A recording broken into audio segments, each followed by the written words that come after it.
청년의 포부와 패기로 대한민국 정치를 새롭게 하자. 청년의 시선 MZ세대가 말합니다. 요즘 정치. 2030 청년 어벤져스 청벤져스. 먼저 본인 소개하고 시작하겠습니다. 안녕하십니까. 국민의힘 최고위원 김용태입니다. 네, 더불어민주당 비상대책위원 권지웅입니다. 네. 정호영 보건복지부 장관 물러나라, 사퇴해야 된다, 이거 국민정서에서 떨어졌다, 김용태가 계속 얘기했습니다. 용태하라 이렇게 했는데 용태했네요. 글쎄 저는 정호영 장관 후보자가 힘든 결단 내리셨다고 생각하고요. 저희가 민주당과 달랐다는 모습을 국민들께 보여드렸다고 생각합니다. 조국 전 장관 계실 때 많은 국민들께서 안 된다고 말씀하셨는데 민주당은 조국 옹호를 하면서 계속 옹호했죠. 근데 저희는 그렇게 해서 민주당이 망해가는 걸 봤기 때문에 국민의힘은 자정작용이 있어야 된다고 생각했고 그런 의미에서 계속해서 말씀드렸고 앞으로도 계속 소신 발언하겠습니다. 근데 소신 발언까지는 좋은데 우리는 민주당과 다르다. 한동훈 법무장관도 있어요. 그건 좀 다른 이야기고요. 저는 이렇게 하더라도 내로남불 인사라고 하는 오명은 못 벗을 거라고 생각합니다. 왜 그러냐면 사실 김인철 후보자, 정호영 후보자의 그 내막은 정말로 이제 후보자가 돼서야 알 수 있었던 게 아니라 그전에도 알 수 있었던 내용이에요. 그러니까 검증 부실이었는데 그것을 이제야서라도 인정한 것이 되는 거고요. 그리고 비서관 인사는 어떻습니까? 성비 징계를 받았음에도 불구하고 여전히 임명을 강행했고 증거조작 재판을 이끌었던 검사 역시도 공식기관 비서관으로 임명했죠. 그나마 위안부를 왜곡했던 분만 이제 자진 사퇴시켰는데 그 외에는 나머지 그대로 임명한 거예요. 그러니까 사실 공정과 상식에 부합한다고 말할 수 있을지 저는 스스로 그렇게 말하기 매우 어려울 거라고 생각합니다. 비서관 임명 관련해서는 대통령실에서 판단을 했고 대통령실에서 지금 결정을 내린 거에 따라서 국민들께 이제 사과를 드렸는데 물론 윤재순 총무비서관 같은 경우는 아직까지 국민들의 어떤 납득이 좀 안 되시는 부분도 있을 것 같습니다. 계속해서 저는 대통령실에서 이제 윤재순 총무비서관을 계속 가는 걸로 결정했기 때문에 여기에 대해서 계속해서 국민들께 사과하고 이해를 구하는 과정이 필요할 것 같습니다. 네. 그러니까 사과가 아니라 임명을 철회하시면 돼요. 그러니까 예를 들면 비서관 인사라고 하는 게 할 사람이 설마 없겠습니까? 하고자 하는 사람 정말 많을 테고 능력 있는 사람도 많이 있을 텐데 굳이 그 사람을 쓰는 건 그냥 예를 들면 인간관계에 입각한 이제 인사라고밖에 볼 수 없는 것 같습니다. 가깝죠, 대통령과. 비서관이라는 것이 이제 대통령께서 이제 결정하시는 거니까요. 저희는 윤재순 비서관의 어떤 장점을 잘 모르겠지만 대통령께서 오랫동안 윤재순 비서관과 호흡을 맞추시면서 그분이 갖고 계신 저희는 모르는 이제 그분이 있는 출중한 능력이 있을 거라고 저는 믿습니다. 네, 어떤 출중한 능력이 있는지는 모르겠으나 그런 분을 쓰시다니 그런 생각을 하는 사람들이 많습니다. 하지만 권지웅 위원께서 계속해서 이런 인사들이 있었는데 국민의 눈높이와 눈높이에 못 미친다 이런 얘기를 하셨습니다만 한덕수 국무총리 후보자 지명되면서 이제 인사청문회 시즌은 끝나가는 것 같습니다. 네, 마무리된 것 같아요. 그리고 나서는 5.18이 있었고요. 노무현 전 대통령 서거 13주기가 있었습니다. 네.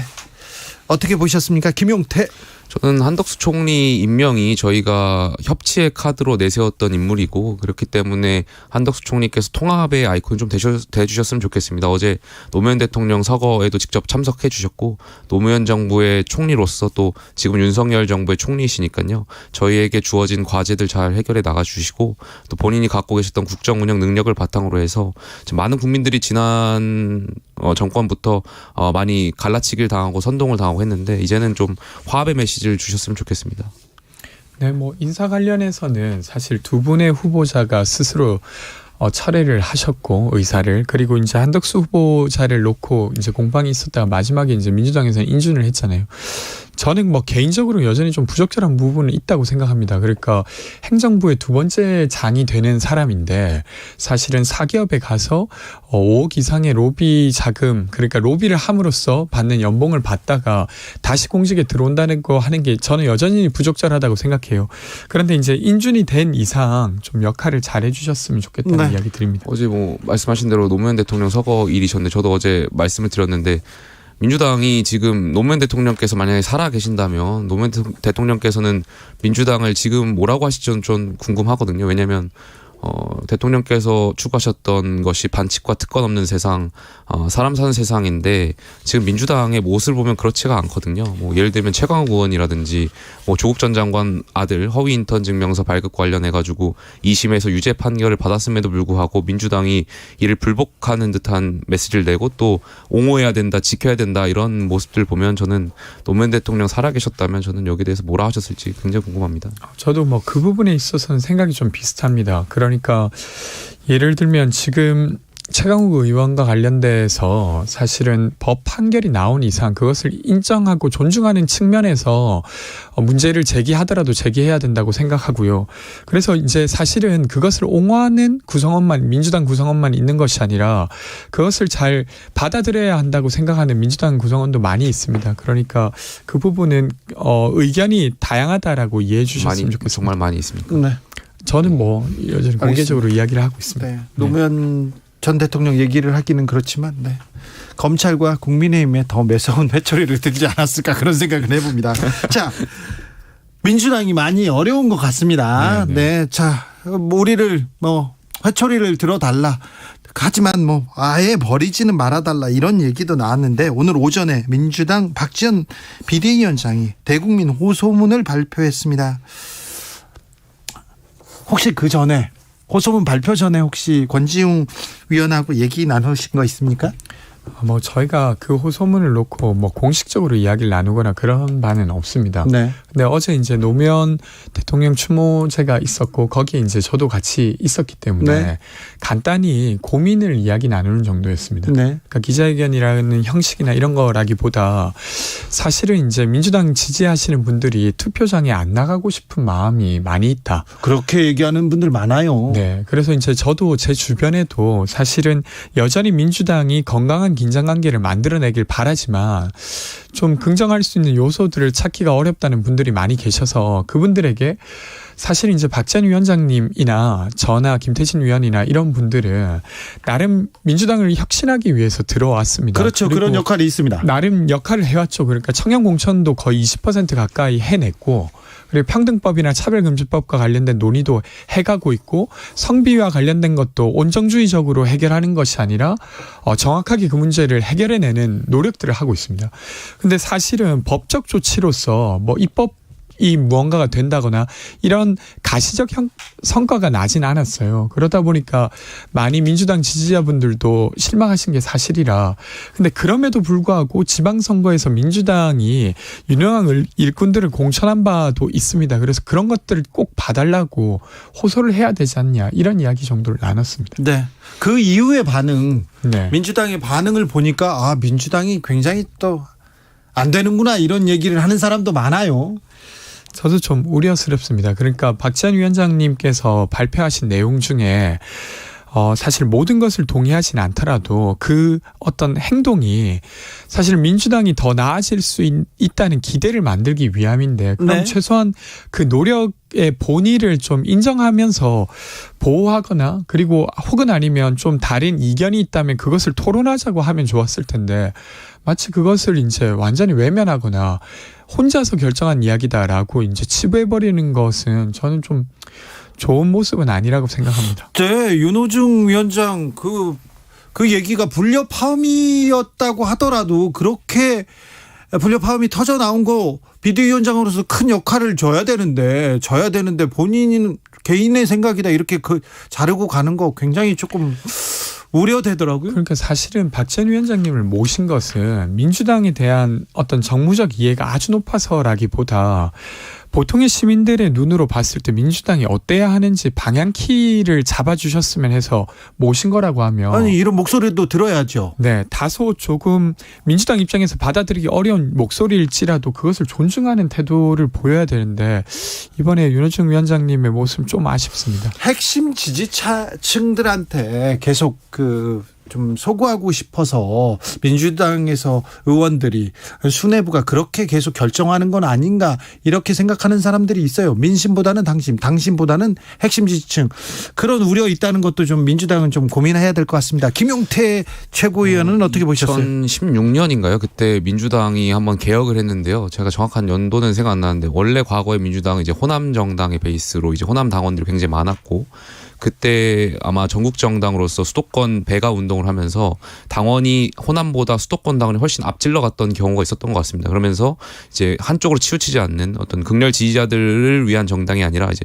전국 정당으로서 모습을 굉장히 많이 갖췄던 것으로 알고 있고, 사실 국민의힘이 민주당을 모습을 보면서 많이 벤치마킹도 했었습니다. 왜냐하면 저희도 마찬가지로 대구 경북 중심의 당원들의 중심이고, 하지만 이번에 저희도 이제 전국 정당으로 거듭나기 위해 수도권에서 굉장히 많은 당원배가 운동을 했고 상식과 어떤 공당으로서의 역할을 하려고 했는데, 지금 안타까운 건 민주당이 다시 과거의 민주당으로 돌아가는 것 같아서 그냥 팽단 정치라고 극렬 지지자들만을 위한 정당으로 돌아가는 것 같아서 네. 그런 건 좀 아쉬운 것 같습니다. 국민의힘에서는 안타깝진 않잖아요. 즐겁잖아요. 안타깝습니다. 저희는 뭐 민주당과 항상 혁신 경쟁을 해야 된다고 생각하고 있기 때문에 네. 지금 무너져가는 민주당을 보면 굉장히 안타깝죠. 무너져가는 얘기를 하면서 표정은 웃고 있습니다. 아닙니다. 네.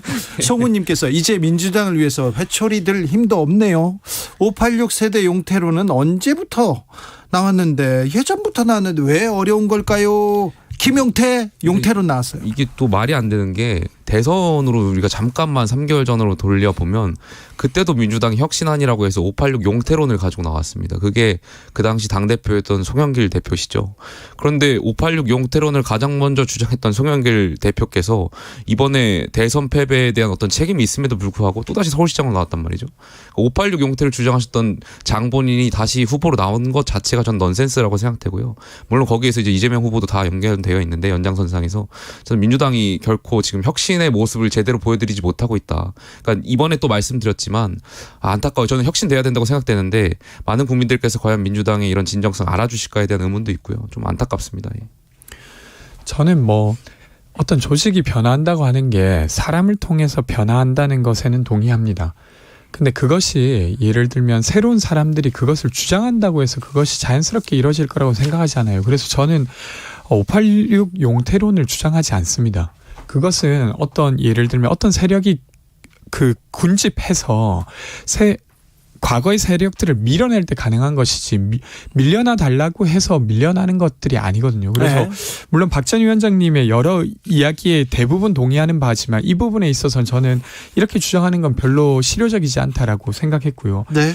근데 그럼에도 불구하고 사실은 어떤 세대 교체를 하기 위해서 구조적 조치는 필요합니다. 마치 이번에 비상대책위원회를 구성할 때 3명의 청년들을 배치했지 않습니까? 네. 이런 식의 노력은 저는 앞으로 돼야 된다고 생각하고요. 근데 예. 그게 아니라 그냥 특정 연령대가 이제 떠나야 된다 이렇게 주장하는 건 저는 적절하지 않다고 네. 생각합니다. 그 민주당의 3선 이상 의원님들하고 50여 분 이상 계시더라고요. 굉장히 많이 계신데, 전 경계해야 될 게 다음 총선에서 만약에 민주당이 이 3선 이상 되는 의원들이 자발적으로 당을 위해서 그만두겠다 말씀하시고 정말 새로운 인물로 교체된다면, 저는 그래서 저희 당도 이제 경계하고 있는 부분인데 그렇게 될까봐 정말 민주당이 빨리 정신 차릴 것 같아가지고 네. 저희도 더 잘하겠습니다. 이준석 대표도 오후에 기자회견 열었습니다. 그 전에 기자회견 전에 뭐 다른 얘기가 오가지는 않았습니까? 네, 지금 뭐 지방선거 기간이고 워낙 당대표나 최고위원들 다 각자 전국 각지에서 지원 유세 다니고 있어가지고. 네, 그냥 맞불 기자회견이라고 보면 따로 되겠네요. 제가 뭐 당대표랑 사전에 얘기하고 하진 않았습니다. 네, 이준석 대표의 기자회견은 어떻게 보셨어요? 저는 뭐 크게 의미 있는 기자회견이었을까 이런 생각은 했어요. 네. 그러니까 정말로 맞불적 성격이었다면 그냥 정치적으로 메시지 자체를 내고 싶었다기보다 박 전 위원장이 메시지를 좀 무마하기 위한 것이었다라고 보여지고, 그렇다고 하면 크게 의미가 있었을까 싶긴 합니다. 오늘 대표가 말한 그 저희 당대표께서 말씀하신 그 기자회견을 보고 가장 제가 공감됐던 부분은 그 저희가 4년 무한 책임론을 주장했습니다. 그러니까 민주당이 과거에 집권 여당이던 시절에는 이해찬 대표께서 20년 장기 집권하겠다 이런 말씀하셨는데, 저희는 오늘 대표께서 4년 무한 책임론을 말씀하셨고, 저희 국민의힘에게 많이 이번 지방선거에서 또 기회를 주신다면 저희가 4년 동안 많이 노력하고 여기에 대해서 또 4년 뒤에 또 평가받고 매번 평가받는 정당이 될 수 있도록 하겠습니다. 네, 청년들이 선거에 많이 나섰어요. 저 비례대표로 나온 분들도 있고 직접 뛰는 사람들도 있는데 예전과는 아예 다른 분위기입니다. 이게 좀 언론에 주목되지는 않아서 그렇지만 청년들이 지방선거에 주역이 돼가고 있습니다.